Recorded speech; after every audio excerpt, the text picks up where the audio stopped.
کسی درد مند کے کام آ، کسی ڈوبتے کو چھال دے، کسی درد مند کے کام آ، کسی عوام کو انصاف کی فراہمی ہر صورت یقینی بنانے اور شکایات کے ازالے کے لیے اقدامات نظر آنے چاہیے۔ ان خیالات کا اظہار ایس ایس پی انویسٹیگیشن سردار مبارہن خان بلوچ نے تھانہ علی پور چٹھا میں کھلی کچہری کے موقع پر خطاب کرتے ہوئے کیا۔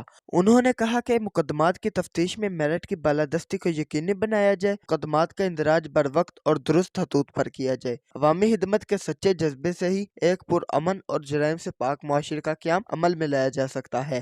پولیس افسران کے لیے لازم ہے کہ وہ عوام الناس کی خدمت کے لیے خود کو وقف کر دیں۔ جرائم پیشہ افراد کے خلاف گھیرا تنگ کر دیا گیا ہے۔ ہوائی فائرنگ اور اسلحہ کی نمائش کی ہرگز اجازت نہیں دی جائے گی۔ عوام کی جان و مال کے تحفظ میں کوتاہی برداشت نہیں کی جائے گی۔ شہریوں کے تعاون سے ہی جرائم پیشہ عناصر کا قلعہ کم کیا جائے گا۔ امن و امان کے قیام کے لیے شہری پولیس سے تعاون کریں، جبکہ کھلی کچہری میں موجود معززین علاقہ نے ایس ایچ او ریاض گوندل کی کارکردگی کو سراہتے ہوئے خراج تحسین پیش کیا۔ کیمرہ مین صہیب بٹ کے ساتھ